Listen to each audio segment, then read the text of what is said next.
务必护冉系他们周全。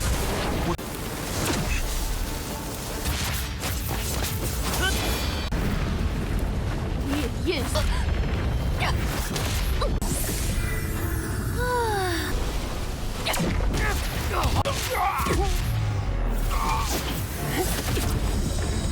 Halo semuanya, bagaimana nih kabar kalian?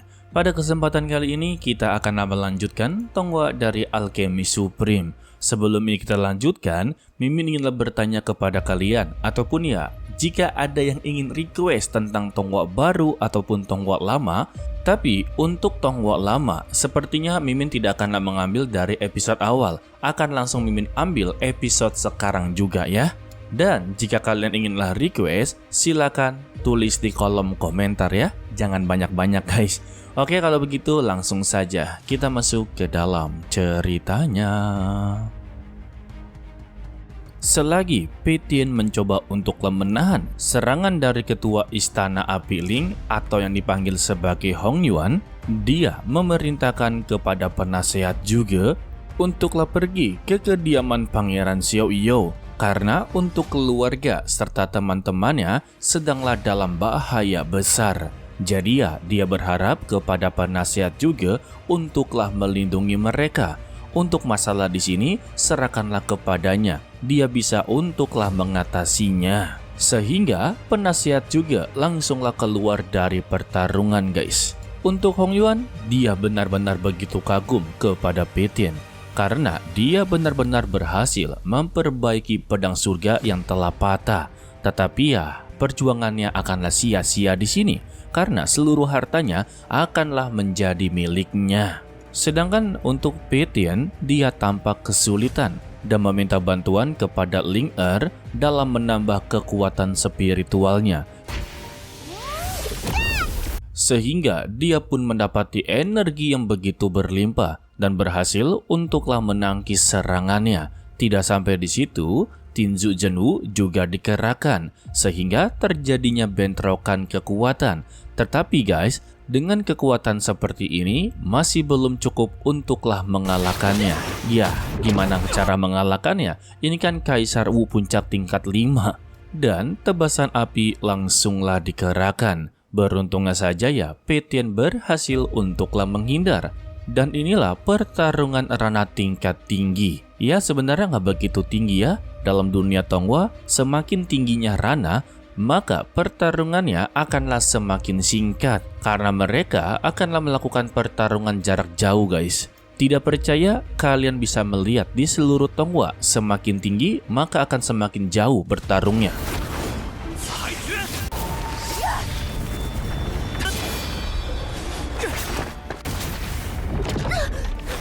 Sayangnya, dengan kemampuan Peitian saat ini, masih dikatakan sangatlah jauh untuk memenangkan pertarungan. Dia terjebak dalam pusaran api dan hampirlah dibuat tidak bernyawa jika dia tidak kedatangan dari Nona Zhao yang berhasil untuklah menyelamatkannya. Lalu Nona Zhao menghampirinya dengan mempertanyakan apakah dia baik-baik saja. Peitian sungguh berterima kasih karena dirinya telah datang dan dia baik-baik saja. Lalu Hong Yuan langsunglah menyambut teman lamanya dan mengapa dia datang ke sini. Lalu ya Nona Zhao kembali berkata, bukankah sedari awal dirinya telah memperingatkan kalau dia tidak boleh menyakiti Su Peitian. Jika dia berani menyentuhnya, maka dia juga haruslah berurusan dengannya. Tetapi Hong Yuan sungguhlah tidak peduli. Dia bisa menjanjikan hal lain kepada dirinya, tetapi untuk masalah Su Peitian, tampaknya dia tidak bisa untuklah menjanjikan apapun. Karena semua harta yang berada dalam tubuhnya Peitian sangatlah dia inginkan, terutama untuklah 3 api surgawinya. Ditambah, Su Peitian juga haruslah meninggal dunia. Dari pernyataan tersebut, Nona Zhao sudahlah tahu apa yang haruslah dia lakukan, yaitu terlibat dalam permainan ini. Sehingga dia pun mengeluarkan energi spiritual yang tandanya mereka berdua siap untuklah bertarung. Alhasil ya pertarungan mereka tidak bisa untuklah dihindari guys. Dan inilah pertarungan Kaisar Wu puncak tingkat kelima kalian bisa membedakan ya. Kalau semakin tinggi, maka kalian tidak akan bisa melihat pertarungannya. Layaknya seperti kilatan cahaya saja. Ya, dari sini kalian harus sudah paham lah ya. Dan untuk Pietien, dia mendapati sebuah pesan. Kalau Muransi serta lainnya sedanglah dalam bahaya besar. Alhasil, Pietien tidak ada pilihan lain untuklah meninggalkan pertarungan dan menuju ke tempat teman-temannya yang sedang dalam bahaya. Di kediaman Pangeran Xiaoyou, mereka berempat telah terkepung oleh pasukan Nona Hongyuan. Dan saat ini ya, dia telah menggunakan jiwanya guys. Satu peringatan darinya, jika mereka tidak inginlah mati, maka ikutlah dengan dirinya. Tetapi ya, mereka berempat sudah pasti akanlah menolaknya. Beruntungnya saja, penasehat juga datang tepat waktu.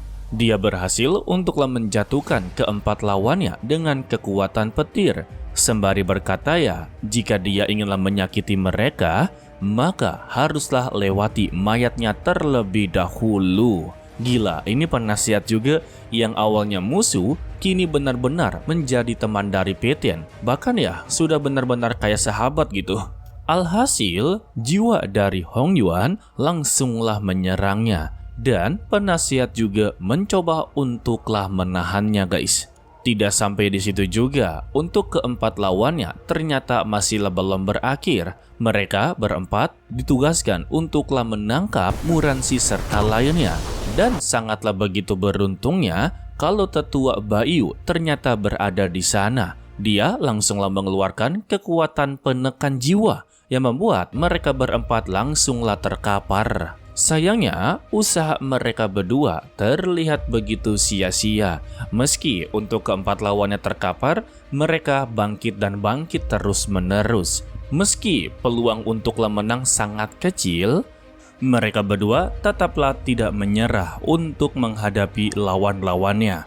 Tetua Bayu yang mempersiapkan formasi pertahanan haruslah dilemahkan dengan lonceng jiwa. Sekalinya dimainkan ya, dia pun langsung mengalami pusing-pusing. Hal ini membuat formasi pertahanannya melemah dan kesempatan tersebut tidaklah dibuang begitu saja oleh Nona Hongyuan. Dia langsunglah menarik tubuhnya Suici untuk dijadikan sandera. Untuk Muransi yang mencoba menolongnya langsunglah dihentikan oleh tetua Bayu. Karena jika dia melangkah ke depan, sudah pasti dirinya akanlah luka-luka. Dan Hongyuan kembali mengancam kepada mereka. Jika mereka tidak menuruti perkataannya, maka gadis kecil satu ini akan menjadi contoh pertama untuklah mereka. Yang dimana dia berniat untuklah menghabisi nyawa dari Suici, barulah mereka satu persatu. Beruntungnya saja, datanglah pahlawan kita yaitu Pietien dengan mengerahkan tebasan surganya. Tetapi ya, tebasan tersebut malah meleset. Jadi, Suici tidak berhasil diselamatkan. Tetapi dia berhasil untuklah meninju satu persatu dari mereka. Dan di sini, Pietien telah sadar diri. Tidak mungkin kalau dia melanjutkan pertarungan, karena dia sudah pasti tidak bisa untuk menandinginya. Jadi ya, dia mencoba untuklah bernegosiasi kepada klon milik dari Hongyuan kalau dirinya akanlah menggantikan Suici. Tetapi ya, untuk klon tersebut sungguhlah tidak percaya. Jadi untuk membuktikannya, dia pun memberikan sebuah segel kultivasi dan dia meminta untuklah digunakan sekarang juga. Ya, intinya berjaga-jaga agarlah Pietien tidaklah menyerang dirinya. Dan Pietien menerima tawaran tersebut, sehingga ya kultivasinya langsunglah tersegel. Hal ini ya membuat rekan-rekannya sungguh begitu merasa bersalah, karena mereka tidak bisa membantu apapun. Ditambah ya sekarang kultivasi dari Pietien sudah benar-benar tersegel. Setelah kultivasinya tersegel, Pietien langsung mempertanyakan janji dari klon api tersebut. Apakah dia bisa memberikan Suici sekarang atau tidak? Namun untuk klon api sama sekali tidaklah percaya kalau kultivasi dari Pietien bisalah tersegel. Jadi dia meminta kepada Pietien untuklah meminum pil racun yang telah dia siapkan. Alasan dia meminta seperti ini karena Petian ini adalah ahli formasi. Sudah pasti ya, untuk segel seperti ini sangatlah mudah untuk dihancurkan olehnya. Dan Petian menerima tawaran tersebut. Dia pun langsunglah meminum pil racun tersebut. Setelah mengiyakan semua keinginan dari klon api, akhirnya Shueqi pun diberikan kembali kepada mereka. Tetapi ya, yang namanya negosiasi dengan orang jahat sudah pasti akanlah menerima konsekuensinya, yang dimana Lu Shueqi langsunglah terkena jarum api, membuat dia langsunglah tidak sadarkan diri. Untuk Petian yang melihatnya langsunglah begitu murka. Dan kita bersambung untuklah episode kali ini. Dilanjutkan untuklah di hari Selasa minggu depan. Mimin jadi penasaran ya, apa yang akan dilakukan oleh Petian dalam menghadapi ketua Istana Api Ling alias Hong Yuan. Ya, kalau begini sih, Mimin tebak-tebak kalau Petian akanlah benar-benar murka. Istana Api Ling akanlah dihancurkan olehnya. Namun ya, jika dilihat-lihat dengan kultivasi dia sekarang, tampaknya begitu sangatlah mustahil ya. Oke lah, sepertinya cukup sampai di sini saja dulu untuklah video kali ini. Mimin ucapkan terima kasih kepada kalian yang telah menonton sampai akhir. Pesan dari Mimin, tetaplah menjadi orang yang baik walaupun itu sangatlah sulit. To be continue. Sampai jumpa di video berikutnya. Bye bye. Yes.